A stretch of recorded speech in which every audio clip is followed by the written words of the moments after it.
Hi,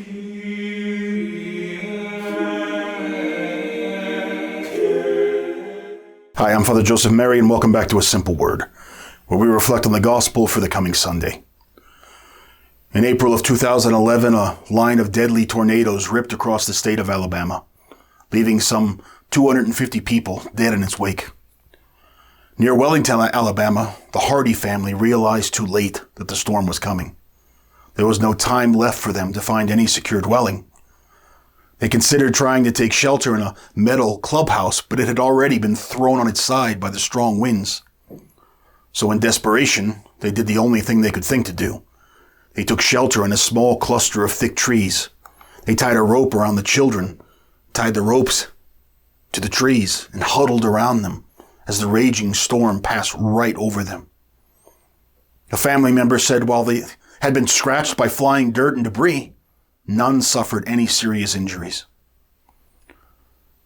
Now imagine that were you and your family, clinging desperately to those branches in such a situation, knowing that your life and the life of your children depended on your grip. Wouldn't you have all the motivation you needed to hang on with every ounce of power you could muster? In this Sunday's Gospel from Mark, we hear loosely connected stories about the very early days of Jesus' ministry. Mark begins with Jesus coming home for the first time after embarking upon his public ministry. And what greets him? Crowds so populous and dense that he and his disciples find it impossible even to eat. His reputation was already spreading far and wide, in addition to his acts of power, exorcisms, and miraculous healings. But not everyone was so excited.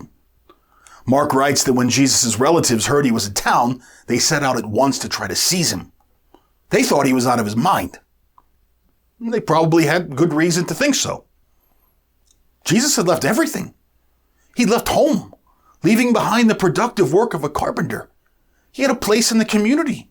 He made a decent living, and suddenly he flung the whole thing aside to become a wandering preacher. Nobody in their right senses would do such a thing. Worse than this, even at this early stage, it was obvious to his family that Jesus was setting himself up for a head-on collision with the scribes and the Pharisees.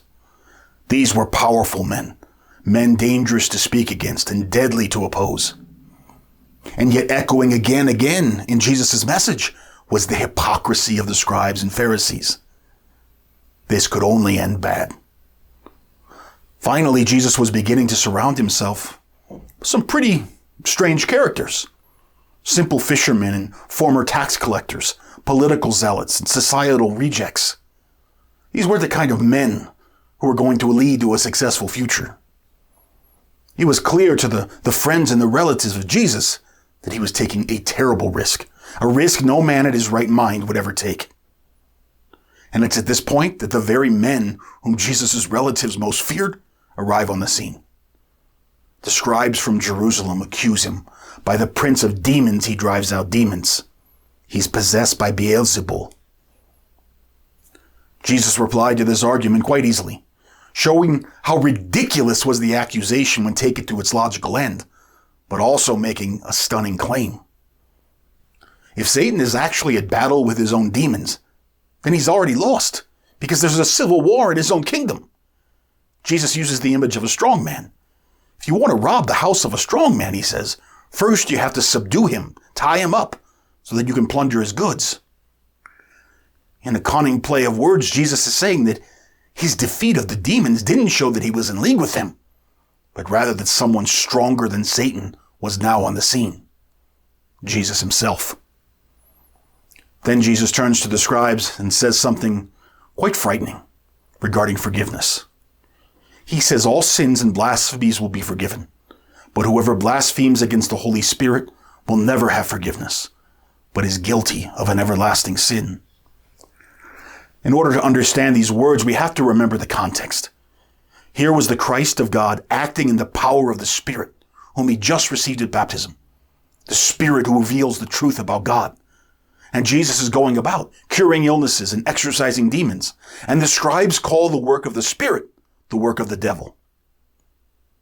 If someone is so blind and so deaf to the truth of God to the clear signs of his salvific work in the world and persist in this to the end, how can that person ever be saved? Because for him, the work of redemption is evil and must be opposed and rejected. Remember the damning words of Pontius Pilate. Quies veritas? What is truth? And truth standing right in front of him. What's truly frightening about these words is that they apply so concretely in our times. We live in a post-Christian society, a society in which basic fundamental truths are rejected. And not just the truths revealed by God, but even the fundamental truths inscribed in our very being through the natural law. Everywhere around us is the rejection of truth. As Pope Benedict XVI once called it, this is the dictatorship of relativism. My brothers and sisters, we're in the storm. Remember the words of Pope John Paul II when he first came to the United States in 1978. He said, we're now standing in the face of the greatest historical confrontation humanity has gone through. I don't think the wide circles of the American society or wide circles of the Christian community realize this fully. We're now facing the final confrontation between the church and the anti-church. The gospel versus the anti-gospel. The storm is here. Its winds are whipping all around us, and so many people today, so many children, so many of the youth, so many marriages are being torn apart by its savagery. Now more than ever before, we need to cling to the truth with faith and unwavering hope. The truth inscribed in our being and the truth revealed by God. Because truth has a name, and his name is Jesus Christ. And God never disappoints. I'm Father Joseph Mary, and thanks for listening to A Simple Word. If you found these reflections helpful, please be sure to like, share, and subscribe, and we'll see you next time.